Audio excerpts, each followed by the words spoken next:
പക്ഷേ ഞാൻ ഇങ്ങനെ ഈ ഇസ്ലാം മതം സ്വീകരിക്കുന്ന സമയത്ത്, കലിമ ചൊല്ലണ സമയത്തൊക്കെ എനിക്ക് മനസ്സിന് ഭയങ്കര ഒരു പ്രഷറുണ്ടായിരുന്നു. എൻ്റെ വീട്ടുകാരെന്നെ ഉപേക്ഷിക്കും, അല്ലെങ്കിൽ എൻ്റെ വീട്ടുകാരെന്നെ ഒറ്റപ്പെടുത്തും, സമൂഹം ഒറ്റപ്പെടുത്തും. അപ്പോൾ എനിക്ക് അങ്ങനെ ഞാൻ ഒറ്റപ്പെട്ടിട്ട് ഈ ഭൂമിയിൽ ഒരുപാട് ആളുകൾ, സ്ത്രീകളങ്ങനെ ഒരുപാട് പ്രയാസങ്ങളിലൂടെ കടന്നു പോയിട്ട് ഉണ്ട് എന്നുള്ളതൊക്കെ നമുക്ക് ഒരുപാട് പേരിൽ നിന്ന് നമുക്ക് അനുഭവമാണല്ലോ. പക്ഷേ ഞാൻ അള്ളാഹിനോട് അതികഠിനമായിട്ട് തന്നെ ദുആ ചെയ്തു, റബ്ബേ ഞാൻ അള്ളാഹുവിൻ്റെ ദീനനുസരിച്ച് അള്ളാഹുവിലേക്ക് തവക്കുൽ ചെയ്തിട്ട് എൻ്റെ എല്ലാ കാര്യങ്ങളും അള്ളാഹുവിലേക്ക് ഭാരമേൽപ്പിക്കുകയാണ്. അപ്പോൾ അതുകൊണ്ട് അള്ളാഹുവിൻ്റെ ദീനിലേക്ക് ഞാൻ വരികയാണ്. അതുകൊണ്ട് എൻ്റെ കുടുംബത്തിന് നീ എനിക്ക് എതിരാക്കരുത് എന്ന് പറഞ്ഞു. അൽഹംദുലില്ലാഹ്, ഇന്നും എൻ്റെ കുടുംബം എൻ്റെ കൂടെ ഉണ്ട്. അവരുടെ സ്നേഹമുണ്ട്. അവരെന്നെ സ്നേഹിക്കണം എത്രയെന്നുള്ളത് എനിക്കറിയില്ല. അള്ളാഹുവാണ് അതിനേക്കാൾ കൂടുതൽ എന്നെ സ്നേഹിക്കണത്. അൽഹംദുലില്ലാഹ്. അപ്പം ആ ഒരു സാഹചര്യം എന്ന് പറഞ്ഞു കഴിഞ്ഞാൽ, ഈ ഒരു ദീനിലേക്ക് വരുന്നൊരു സാഹചര്യം എന്ന് പറഞ്ഞാൽ ശരിക്കും അള്ളാഹു ഹൃദയത്തിൻ്റെ ഉള്ളിലേക്ക് ഇട്ട് തരുന്ന ആ ഒരു ഹിദായത്ത്, അത് വളരെ ഇമ്പോർട്ടൻ്റാണ്. അവിടെ നമുക്ക് അള്ളാഹു നമ്മളെ പരീക്ഷിക്കും. അതിലേക്ക് പോകണോ, അല്ല തിരിച്ചു പോകണോ, അല്ലെങ്കിൽ മുന്നോട്ടേക്കാണോ, തിരിച്ചു പോകണം, അങ്ങനെയുള്ള ആ ഒരു ചിന്ത നമുക്ക്, പിശാചിൻ്റെ വസ്വാസം ഉണ്ടാവും. ഇങ്ങനെയുള്ള ഓരോരോ അതികഠിനമായിട്ടുള്ള പ്രയാസങ്ങളും അള്ളാഹു ഇട്ട് തരും. പക്ഷെ അതിലൊക്കെ അതിജീവിക്കുക എന്നുള്ളതാണ്. അൽഹംദുലില്ലാഹ്, അങ്ങനെ അതിജീവിച്ചിട്ട് ഞാൻ ഇന്ന് ഇവിടെ എത്തിയിട്ടുണ്ട്. അൽഹംദുലില്ലാഹ്. അൽഹംദുലില്ലാഹ്. എങ്ങനെ മുന്നോട്ട് പോകുന്ന ഷഹാദത്ത് ചെല്ലാൻ മുന്നോട്ടിറങ്ങിയ സമയത്ത് തങ്ങൾ പിന്തിരിപ്പിക്കാൻ ആരെങ്കിലും ശ്രമിച്ചിരുന്നോ? പിന്തിരിപ്പിക്കാൻ ശ്രമിച്ചിരുന്നത് എൻ്റെ വീട്ടുകാരുടെ പ്രഷർ ഉണ്ടായിരുന്നു. അവർക്ക് പ്രയാസം ഉണ്ടായിരുന്നു. കാരണം ഞാനെന്ന് പറഞ്ഞു കഴിഞ്ഞാൽ വീട്ടിൽ ഭയങ്കര ബോൾഡാണ്. മറ്റുള്ളവരെ അപേക്ഷിച്ചിട്ട് എൻ്റെ വീട്ടിൽ എൻ്റെ അമ്മനെ ഏറ്റവും കൂടുതൽ സഹായിക്കണം. വീട്ടു ജോലികളായിക്കോട്ടെ, അല്ലെങ്കിൽ വീട്ടിലുള്ള മറ്റു കാര്യങ്ങളായിക്കോട്ടെ, എല്ലാ കാര്യത്തിലും അതിലൊക്കെ ഒരു തീരുമാനം എടുക്കാനും എല്ലാ കാര്യങ്ങൾക്കും ഒക്കെ മുന്നിട്ട് ഇറങ്ങണത് ഞാനാണ്. അപ്പം ഞാൻ അവിടുന്ന് ഇല്ലാണ്ടാകുമ്പോൾ അവർക്ക് എന്തോ ഒരു മിസ്സിങ് പോലെ അവർക്ക് ഫീൽ ചെയ്യുന്നുണ്ട്. അപ്പോൾ ആ ഒരു പ്രതിഷേധം അവർ കാണിച്ചിട്ടുണ്ടായിരുന്നു. ഒരിക്കലും ഞാൻ ഇതുപോലെ ഇസ്ലാമിലേക്ക് വന്നതിന് ശേഷം സ്വാഭാവികമായിട്ടും ഞാൻ അങ്ങനെ ആയി വന്നു എന്നുള്ളത് വീട്ടിൽ ഒരു ചർച്ചാ വിഷയമായി.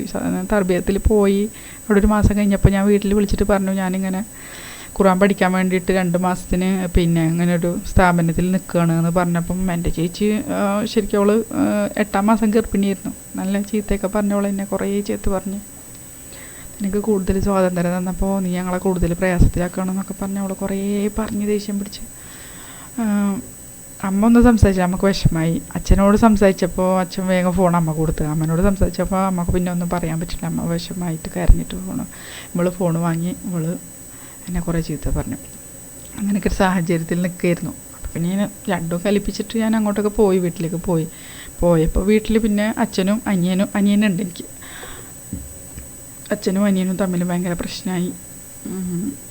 അവനന്ന് 23 വയസ്സായി, 24 വയസ്സൊക്കെ ഉണ്ട് തോന്നുന്നു. 25 വയസ്സൊക്കെ ആയിട്ടുണ്ട്.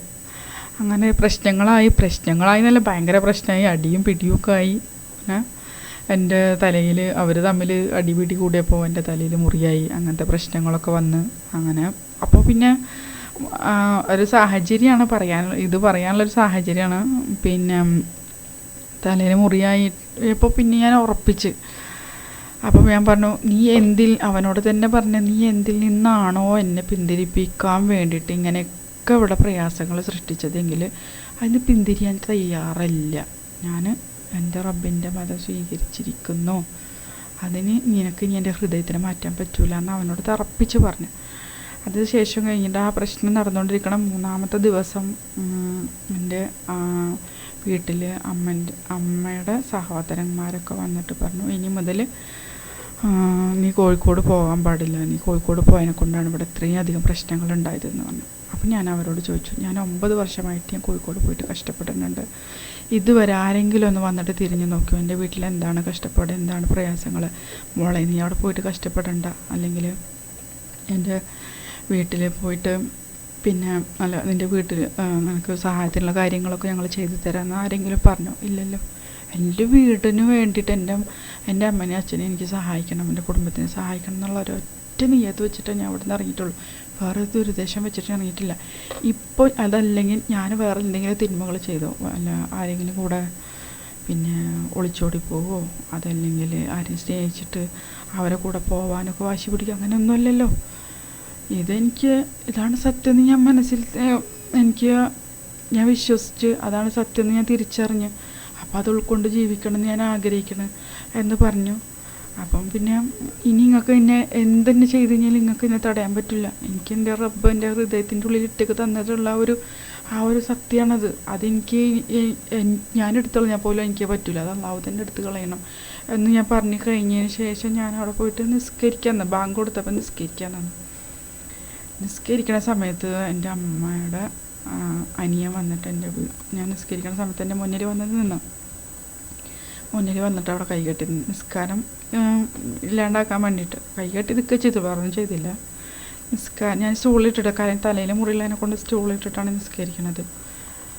അങ്ങനെ നിസ്കരിച്ചുകൊണ്ടിരിക്കുന്ന സമയത്ത് അവിടെ വന്ന് നിന്ന് കഴിഞ്ഞപ്പോൾ നിസ്കാരം കഴിഞ്ഞ് സലാം വീട്ടിൽ കഴിഞ്ഞപ്പോൾ ഞാൻ പറഞ്ഞു, മാമനെ വിളിക്കാം, മാമൻ ഇങ്ങനെ ചെയ്തത് കൊണ്ട് എൻ്റെ നിസ്കാരം ഇല്ലാണ്ടാവില്ല. കാരണം എൻ്റെ റബ്ബ് നോക്കണത് എൻ്റെ ഹൃദയത്തിൻ്റെ ഉള്ളിലേക്കാണ്. അപ്പോൾ എൻ്റെ നിസ്കാരത്തിന് നിങ്ങൾ എൻ്റെ മുന്നിൽ വന്ന് നിന്ന് വെച്ചിട്ടുണ്ടെങ്കിൽ അതിന് ഒന്നും സംഭവിക്കാൻ പോകുന്നില്ല എന്ന് പറഞ്ഞു. നിങ്ങളിതല്ല ഇതിനപ്പുറം നിങ്ങൾ എന്ത് ചെയ്ത് കഴിഞ്ഞാലും നിങ്ങൾ മണ്ണ് കുത്തി ജീവനോട് കുഴിച്ചിട്ടാലോ അല്ലെങ്കിൽ ഒരു റൂമിൻ്റെ ഉള്ളിൽ നിങ്ങളെന്നെ പൂട്ടിയിട്ടോ എനിക്ക് കുഴപ്പമില്ല. പക്ഷേ എൻ്റെ ഹൃദയത്തിൻ്റെ ഉള്ളിലേക്ക് ഇട്ട് തന്നിട്ടുള്ള സത്യം അത് അള്ളാഹ്ക്ക് മാത്രമേ എടുക്കാൻ കഴിയുള്ളൂ. നിങ്ങൾ എന്തെന്നെ ചെയ്താലും അത് പോവില്ല എന്ന് പറഞ്ഞു. അങ്ങനെ പറഞ്ഞപ്പോൾ അവർക്ക് ഭയങ്കര വിഷമമായി.